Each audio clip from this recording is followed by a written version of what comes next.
ಶ್ರೀ ಗುರುಭ್ಯೋ ನಮಃ. ಹರಿ ಓಂ. ಭಾಗವತ ಮೋದ ಪರೀಕ್ಷಾರ್ಥಿಗಳಿಗೆ ಹಾಗೂ ಶ್ರೋತೃಗಳಿಗೆ ಸ್ವಾಗತ ಸುಸ್ವಾಗತ. ಇದು ಭಾಗವತದ ಮೋದದ 5ನೆಯ ಎಪಿಸೋಡ್. ಇದರಲ್ಲಿ ಪ್ರಶ್ನೆ ಪತ್ರಿಕೆಯ ಬಗ್ಗೆ ಒಂದು ಮಾಹಿತಿಯನ್ನು ಪಡೆಯೋಣ.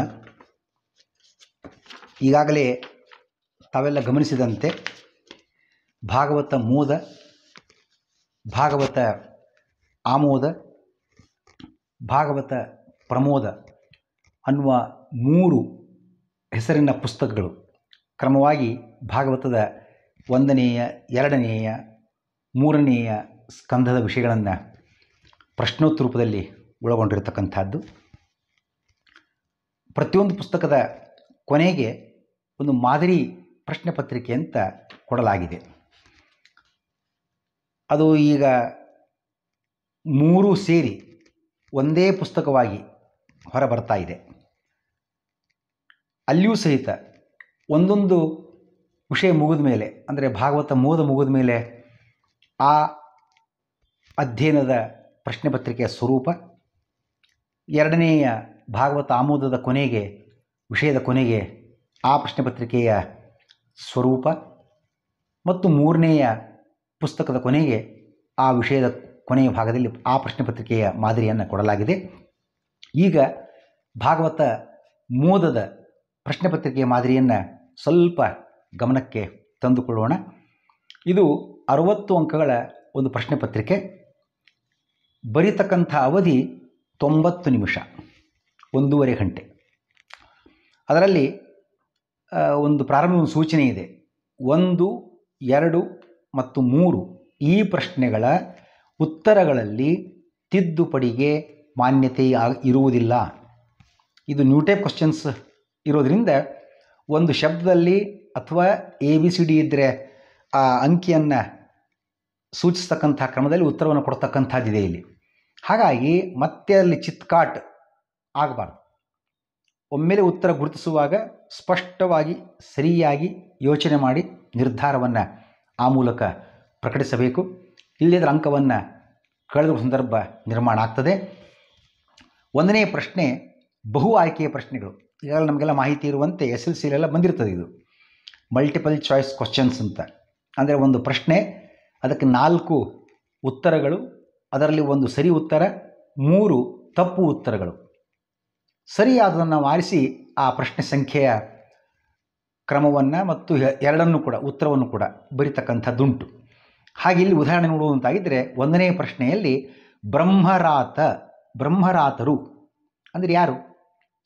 ಅದರೊಳಗೆ ಉತ್ತರವನ್ನು ಕೊಡಲಾಗಿದೆ ABCD ಅಂತ. A ಬ್ರಹ್ಮದೇವ, B ಸೂತರು, C ಶುಕಮುನಿ ಮತ್ತು D ಪರೀಕ್ಷಿತ್. ಈ 4ರಲ್ಲಿ ಒಂದು ಉತ್ತರ ಸರಿ ಇರ್ತದೆ. ಇದನ್ನೇ ನೋಡುವಂತಾಗಿದ್ದರೆ ಬ್ರಹ್ಮರಾತರು ಶುಕಮುನಿಗಳು. ಆ ವಿವರಣೆಯಲ್ಲಿ ಬಂದಿದೆ ಪುಸ್ತಕದಲ್ಲೇ. ಶುಕಮುನಿಗಳು ಚಿಕ್ಕ ವಯಸ್ಸಿನವರಾಗಿದ್ದರೂ ಕೂಡ ಇವರು ಉಳಿದ ಎಲ್ಲ ಸಾತ್ವಿಕರಿಗೆ, ಯೋಗ್ಯರಿಗೆ, ಜ್ಞಾನಿಗಳಿಗೆ ಉಪದೇಶ ನೀಡಲಿ ಅನ್ನೋ ಕಾರಣಕ್ಕೋಸ್ಕರ ಬ್ರಹ್ಮದೇವನೇ ಎಲ್ಲರಿಗೆ ಗುರುಗಳನ್ನಾಗಿ ಶುಕಮುನಿಗಳನ್ನು ಕೊಟ್ಟಿದ್ದಾನೆ. ಬ್ರಹ್ಮಣ ರಾತಃ ಬ್ರಹ್ಮರಾತಃ. ರಾತಃ ಅಂದರೆ ದತ್ತಃ ಅಂತ ಅರ್ಥ. ಬ್ರಹ್ಮದೇವರಿಂದ ಕೊಡಲ್ಪಟ್ಟವರು ಶುಕಮುನಿಗಳು. ಹಾಗಾಗಿ ಬ್ರಹ್ಮರಾತರು ಅಂದರೆ ಶುಕ ಮಹರ್ಷಿಗಳು, ಶುಕಮುನಿಗಳು ಅನ್ನೋ ಅರ್ಥವನ್ನು ನೋಡ್ತಕ್ಕಂಥದ್ದು. ಹೀಗೇ 2, 3, 4, 5 ಪ್ರಶ್ನೆ ಉತ್ತರವನ್ನು ಅಲ್ಲಿ ಒಂದು ಸರಿ ಉತ್ತರ, ಇನ್ನು 3 ತಪ್ಪು ಉತ್ತರಗಳಿರ್ತಕ್ಕದ್ದನ್ನು ಗಮನಿಸ್ತಕ್ಕಂಥದ್ದು. 2ನೆಯ ಪ್ರಶ್ನೆ ಸರಿ ತಪ್ಪು ತಿಳಿಸಿ ಅಂತ. ಇಲ್ಲೂ ಅಷ್ಟೇ ಒಂದು ಹೇಳಿಕೆ ಇರ್ತದೆ. ಆ ಹೇಳಿಕೆ ತಪ್ಪಾಗಿಯೂ ಇರ್ಬೋದು, ಸರಿಯೂ ಇರ್ಬೋದು. ನೀವಲ್ಲಿ ಉತ್ತರಿಸ್ತಕ್ಕಂಥ ಕ್ರಮ ಪರೀಕ್ಷಾರ್ಥಿಗಳು ಅಂತಂದರೆ ಆ ವಾಕ್ಯದ ಜೊತೆಗೆ ಅಲ್ಲಿ ಮುಂದೆ ಮಾರ್ಕ್ ಮಾಡಿರ್ತದೆ ಆ ಕ್ವಶನ್ ಜಾಗದಲ್ಲಿ. ಸರಿ ತಪ್ಪು ಅಂತ 2 ಇರ್ತದೆ, ಸರಿ ಬಾರ್ ತಪ್ಪು ಅಂತ. ನಿಮ್ಮ ಗಮನದಲ್ಲಿ ಆ ಉತ್ತರ ಸರಿ ಇದ್ದರೆ ಸರಿ ಅನ್ನೋದಕ್ಕೆ ಟಿಕ್ ಮಾರ್ಕ್ ಮಾಡಿ, ತಪ್ಪು ಅನ್ನೋದಾಗಿದ್ದರೆ ತಪ್ಪು ಅನ್ನೋದಕ್ಕೆ ಟಿಕ್ ಮಾರ್ಕ್ ಮಾಡಿ ಉಳಿದನ್ನು ಹೊಡೆದು ಹಾಕಿ. ಈ ರೀತಿ ಉದಾಹರಣೆ ನೋಡುವಂತಾಗಿದ್ದರೆ, ಉತ್ತರೆಯ ಗರ್ಭವನ್ನು ಅಶ್ವತ್ಥಾಮನು ರಕ್ಷಿಸಿದನು. ಇದು ಮೇಲ್ನೋಟದ ಹೇಳಿಕೆ ಅಲ್ಲ, ತಪ್ಪು ಉತ್ತರ ಇದು. ವಾಸ್ತವಿಕವಾಗಿ ಅಶ್ವತ್ಥಾಮನೇ ಉತ್ತರೆಯ ಗರ್ಭವನ್ನು ಬ್ರಹ್ಮಾಸ್ತ್ರ ಪ್ರಯೋಗದ ಮೂಲಕ ಕೊಲ್ಲಲು ಮುಂದಾದವನು, ಕೊಂದು ಹಾಕಿದವನು ಕೃಷ್ಣನೇ ಉಳಿಸಿದ್ದಾನೆ. ಹಾಗಾಗಿ ಉತ್ತರೆಯ ಗರ್ಭವನ್ನು ರಕ್ಷಿಸಿದವನು ಅಶ್ವತ್ಥಾಮ ಅಲ್ವಾ, ಕೃಷ್ಣ ಅಂತ ಉತ್ತರ ಆಗಬೇಕು. ಹಾಗಾಗಿ ಇದು ತಪ್ಪು ಅಂತ ನಾವು ಉತ್ತರವನ್ನು ಕೊಡಬೇಕಾಗ್ತದೆ.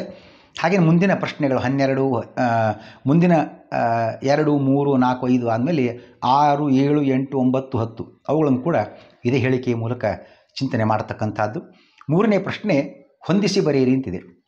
ಇದು ಹಾಗೆಯೇ ಒಂದೊಂದು ಶಬ್ದದಲ್ಲಿ ಅಲ್ಲೇ ಇರ್ತದೆ.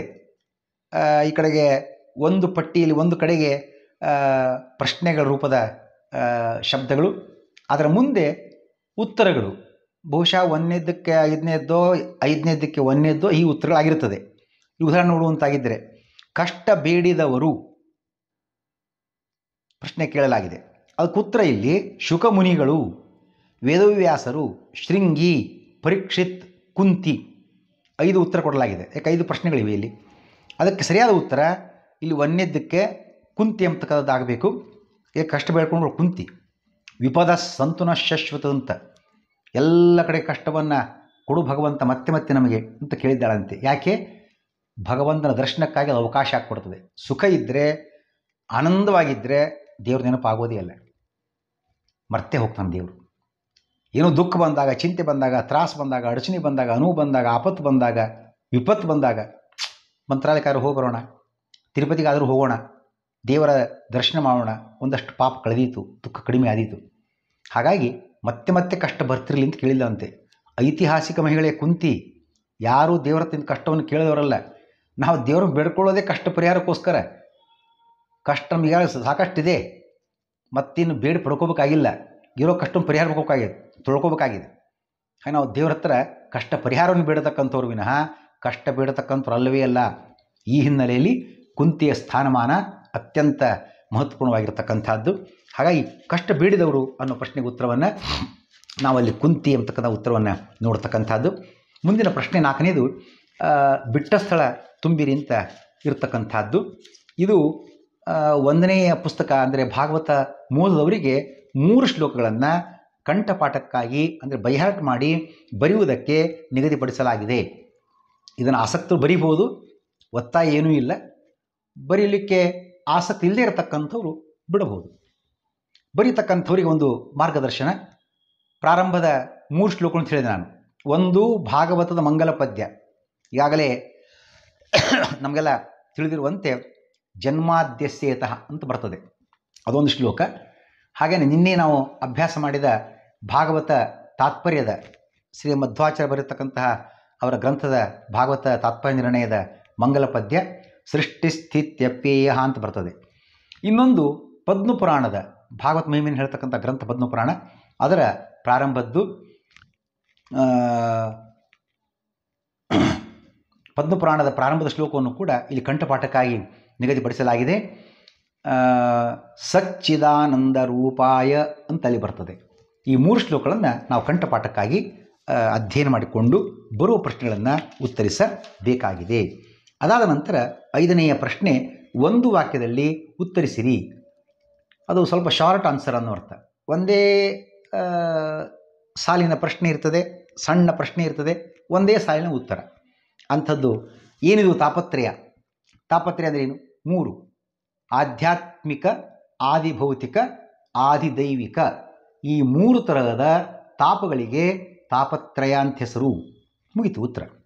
ಇದರ ಮುಂದಿನ ಪ್ರಶ್ನೆ 6ನೇದ್ದು ಟಿಪ್ಪಣಿ ಬರೆಯಿರಿ ಅಂತಿರ್ತದೆ. ಅದು 3ಕ್ಕೆ ಮಾತ್ರ ಬರೀತಕ್ಕಂಥದ್ದು. ಇಲ್ಲಿ ಆಪ್ಷನ್ ಇದೆ, 4 ಕೊಡಲಾಗಿರ್ತದೆ. ಯಾವುದಾದ್ರೂ 3 ಬರೆದರೆ ಸಾಕು. ಅಂತಹ ಒಂದು ಪ್ರಶ್ನೆ ನಾವಿಲ್ಲಿ ನೋಡ್ತಕ್ಕಂಥದ್ದು.